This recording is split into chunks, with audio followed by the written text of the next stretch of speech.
আমরা তো আগের দিন থেকে সত্যিকার ডাকাতের গল্প শুনছি, তাই না? আজকে যে গল্পটা বলবো সেই গল্পটা তোমার আমার জন্মেরও আগের গল্প, বুঝলে? তো অনেক দিন আগেকার, স্বাধীনতার কয়েক বছর পরেই গল্প, বেশি দিন আগেকার, মানে তার আগে বেশি দিন স্বাধীন হয়নি দেশ। তো যাই হোক, একটা গ্রামের গল্প, বুঝলে? এই গ্রামটা হুগলি জেলারই একটা গ্রাম। সিঙ্গুর বলে যে জায়গাটা আছে, সেই সিঙ্গুর থানার মধ্যে পড়ে। গ্রামটার নাম বাসুয়াটি। তা সেখানে একটা বর্ধিষ্ণু কৃষক পরিবার বলতে পারো। সেখানে বেশ সচ্ছল ধনী গৃহস্থ রয়েছে, অনেকেই আছেন সেখানে সেরকম। তো পাড়ার মধ্যে একটি পরিবার, তারা বেশ ধনী।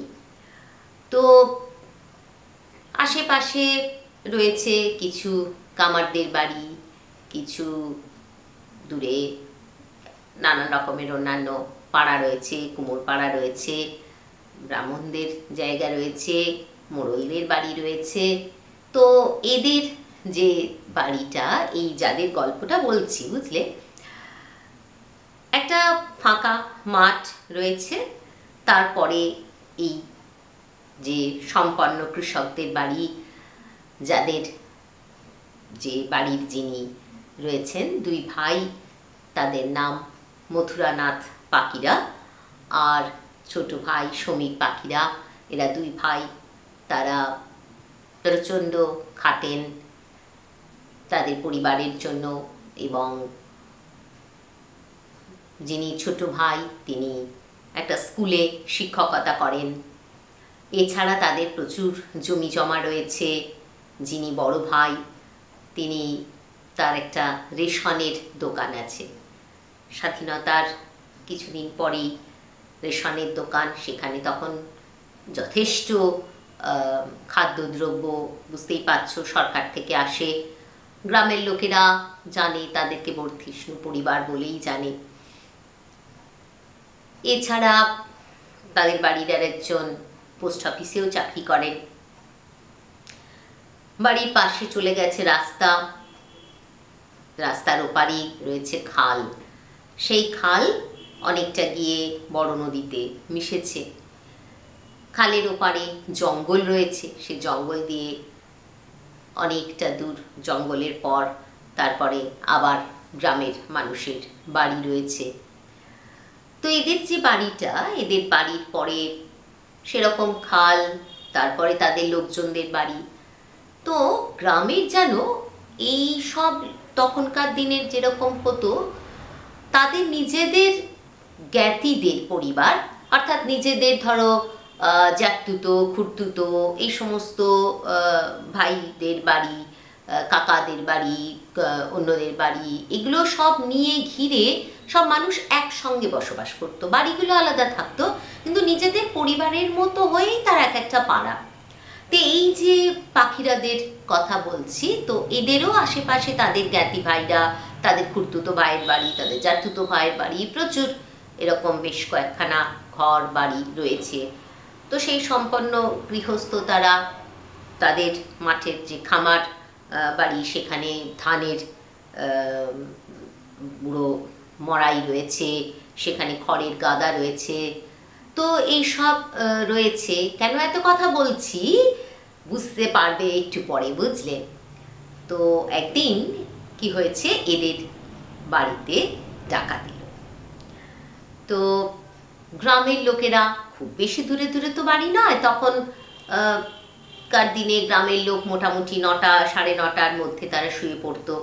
ইলেকট্রিক বিদ্যুৎ বাতি তো তখন ছিল না, হ্যারিকেনের আলো, ল্যাম্পের আলো। হঠাৎই এই তোমার ধরো রাত 11:30 বেজে, 12টা বেজেছে, 12টা, সোয়া 12টা এরকম, 12টা এরকম পরে মানুষজন সবে মানে শুয়েছে, ঘুমিয়েই পড়েছে বলা যেতে পারে। হঠাৎ একটা বোমার আওয়াজ পেল। তারপরে একটা হই হই আওয়াজ। গ্রামের আশেপাশে যারা লোকজন ছিল আন্দাজ করলো যে কিছু তো একটা ব্যাপার হচ্ছে, এরকম বোমা আওয়াজ এখানে কি করে এলো, বোম কি করে ফাটলো। বাড়ির যারা পুরুষরা তারা তো বেরিয়ে পড়েইছে, লাঠি সোঁটা নিয়েছে, কিছু কি হচ্ছে। ওদের বাড়ির ওখান থেকে দেখছে যে আলো আসছে, সেখানে ওরকম মশাল জ্বালিয়েছে, মশালের আলো দেখতে পাচ্ছে দূর থেকে, আর দেখতে পাচ্ছে হই হই করে আওয়াজ, লোকের চিৎকার শোনা যাচ্ছে। গ্রামের লোকেরা তখন বেরিয়ে পড়েছে, যে আশেপাশের যারা বাড়ি তারা লাঠি টাঠি নিয়ে বেরিয়েছে, ডাকাত এসছে ডাকাত এসছে, হো করে সবাই চিৎকার করছে। তখন আর একটা বোমা এসে পড়লো, বুঝলে, ওদের ওই খামার বাড়ির মাঠটা যেখানে ধান টান সব কিছু আছে, লোকে তো এগোতে পারছে না। তাদের যারা ওই যে পাখিরাদের বাড়ি, তাদের যে জাতুতো খুঁড়তুতো ভাইরা যারা আশেপাশে, তারাই যদি বেরিয়ে আসে তারাই অনেক লোক হয়ে যায়। কিন্তু ডাকাতরা কি করেছে জানো, এসে প্রত্যেকের বাড়িতে বাইরে থেকে শেকল তুলে দিয়েছে, লাগিয়ে দিয়েছে, টেনে দিয়েছে, তাদের দরজা বন্ধ করে দিয়েছে বাইরে থেকে। ফলে সেই সব লোকগুলো দরজা ধাক্কাচ্ছে, চিৎকার করছে, কিন্তু কেউই বাড়ি থেকে বেরোতে পারছে না। ডাকাতরা তো দরজা ভেঙে ঢুকে পড়েছে, দরজা ভেঙে ঢুকেছে, দোতলা বাড়ি। নিচের তলায় যে ছোট ভাই, তার বউ, তারা সব রয়েছিল। ছোট ভাইয়ের যে ছোট্ট একটা মেয়ে, তাকে বলেছে, তাকে ওই ভাইয়ের কোলে দিয়ে দিয়েছে, দিয়ে একজন বন্দুক নিয়ে তার কাছে দাঁড়িয়ে আছে, যে শুনুন, আপনি যদি ওঠেন, আপনি করে, কিন্তু কেন আপনি করে জানো, সে কথা আমি পরে বলছি। বলছে যে এখানেই বসে থাকো, যদি এখানে থাকুন, যদি আপনি ওঠেন তাহলে কিন্তু বাচ্চাটাকে মেরে দেবো। ভয় পেয়েছে, তিনি তো বাচ্চাটাকে কোলে নিয়ে বসে আছেন। আর তার যে স্ত্রী, তাকে বলেছেন চলো, তালা খুলবে, চলো। সিন্ধুকের চাবি, বুঝলে, আয়রন চেস্ট। রেশনের প্রচুর টাকা থাকে, পোস্ট অফিসে তারা চাকরি করেন, পোস্ট অফিসের বহু মানুষের মানি অর্ডারের টাকা, যদিও সেগুলো পোস্ট অফিস থেকে নিয়ে আসেন না, সে টাকা নেই, কিন্তু রেশনের দোকানের টাকাটা তো তাদের থাকে। এছাড়া তারা দীর্ঘদিনের বর্ধিষ্ণু কৃষক পরিবার, প্রচুর জমি জায়গা, ফলে তো প্রচুর টাকা পয়সা গয়নাগাটি মোটামুটি ওদের বাড়িতে থাকতোই। ডাকাতরা খবর পেয়ে এসেছিল হয়তোবা, সেদিন ভদ্রমহিলাকে নিয়ে গেছেন। ভদ্রমহিলাকে তো বন্দুক ধরে নিয়ে গেছে দোতলার একটি নির্দিষ্ট ঘরের মধ্যে, বলেছেন এবার চাবি খোলো। ওই বাড়ির যে বড় বউ, বুঝলে, গায়ে তো প্রচুর ওরা গয়না টয়না পড়েছিল, উনি ভীষণ বুদ্ধিমতী। উনি কি করেছেন, আর ভীষণ সাহসীও, উনি কি করেছেন, গায়ের গয়নাগুলো সব খুলে তিনি একটা কাপড়ের পুঁটলি করে বেঁধে জানলা দিয়ে ছুঁড়ে ফেলে দিয়েছেন বাড়ির উঠোনে যে জঙ্গল, সেই জঙ্গলের মধ্যে। বাড়ির উঠোন তো অনেক বড়, সেই জঙ্গলের মধ্যে ফেলে দিয়েছে, জানালা দিয়ে, দোতলা জানালা থেকে ছুঁড়ে দিয়েছে। আর ছোট বউকে বলেছে খোলো, গায়ের গয়না সব খোলো। আর বলেছিলাম যে আগেকার দিনে ডাকাতরা কেউ মহিলাদের গায়ে হাত দিত না, তাকে বলেছে যে খুলে দিন, সে তো খুলে দিয়েছে, চাবি খুলে দিয়েছে, তাকে দাঁড় করিয়ে রেখে সমস্ত টাকা পয়সা নিয়ে নিয়েছে। গ্রামের লোকেরা কিছুতে এগোতে পারছে না, কি করে এগোবে, বোমা ছুঁড়ছে। তখন দুটো বোমা ছুঁড়েছে, ভীষণ ভয় পেয়েছে গ্রামের লোকেরা, কিন্তু চিৎকার করছে, আরো অনেক লোক জড়ো হয়ে গেছে। ডাকাতরা তাড়াহুড়ো করছে, বুঝলে, এদের বাড়ি তো দোতলা বাড়ি, বিশাল, নিচে এরকম ভাবে বাচ্চাটাকে দিয়ে বসিয়ে রেখেছে, কিছু করতে পারছে না। যে বড় ছেলে, তাকেও তারা আটকে রেখেছে একটা ঘরের মধ্যে, সেও বেরোতে পারছে না। বৌমা দুটিকে তারা বলেছে যে বের করে দাও।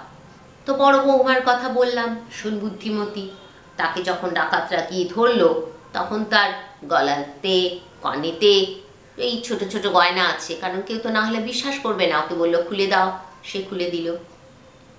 এইভাবে মোটামুটি বেশ খানিকক্ষণ ধরে বাড়ির জিনিসপত্র, তারা জামা কাপড় সব কিছু তারা নিয়ে তারপর বেরিয়ে যখন যাচ্ছে, বসে আছেন ভদ্রলোক, মেয়েকে কোলে করে নিয়ে কাঁপছেন। ওই যে লোকটি যে কিনা বন্দুক ধরে দাঁড়িয়েছিল, সে যাবার সময় বুঝলে বেরিয়ে যখন যাচ্ছে সে দাঁড়িয়ে আছে, আর গ্রামের লোকেরা তো তখন প্রায় বাড়ির কাছে চলে এসেছে। কারণ গ্রামের লোকেরা দেখছে আমরা যদি বোমার ভয়েতে আমরা যদি দূরে দাঁড়িয়ে থাকি তাহলে তো মানুষের পাশে দাঁড়ানো হয় না। প্রচুর লোক চলে এসেছে দেখে ডাকাতরাও ভয় পেয়েছে, তারাও তখন আবার বোমা ফেলেছে। কিন্তু তখন আর ভাগ্য ডাকাতদের সহায় ছিল না। ডাকাতদের ছোঁড়া সেই তৃতীয় যে বোমাটা, সেটা ওই যে বাড়ির পাশের যে খামার বাড়ির যে মাঠ, সেখানে ধানের যে তুষ বলে, বুঝলে, কুঁড়ো বলে অনেকে, তা ধান ঝাড়ার পরে ধানগুলোকে তো আমরা জানি যে ধান থেকে যখন চাল বার করা হয় তখন সেটা হয় মেশিনে কিংবা ঢেঁকিতে, সেগুলোকে ধান থেকে চাল আলাদা করা হয়। এবং সেই যে ধানের কুঁড়োগুলো সেগুলোকে তুষ বলে, কুঁড়ো বলে, নানান নামে ডাকে। তো সেইগুলো প্রচুর জড়ো করা ছিল। সৌভাগ্যক্রমে মানুষজন না হলে ঠিকই কেউ না কেউ নিশ্চয়ই, যারা গ্রামের লোকেরা ছিল তারা তো আহত হতোই ডাকাতদের ছোঁড়া বোমাতে। কারণ ডাকাতরা এবার পালিয়ে যাবার সময় বোমাটা যখন ছুঁড়েছে সেই কুঁড়োর ওপর, তুষের ওপর গিয়ে ডাকাতদের বোমাটা পড়েছে, বোমাটা ফাটেনি। যেই বোমাটা ফাটেনি তখন সব লোকেরা চিৎকার করতে করতে লাঠি কাটারি সব নিয়ে ছুটে এসেছে। ডাকাতরা তখন বেরিয়ে কি করেছে, জিনিসপত্র সহ গিয়ে খালে ঝাঁপিয়ে পড়েছে। খালে ঝাঁপিয়ে পড়েছে। অন্ধকার রাত্রে তো দেখা যাচ্ছে না, তো তখন কত আর টর্চের আলো, কত আর হ্যারিকেন।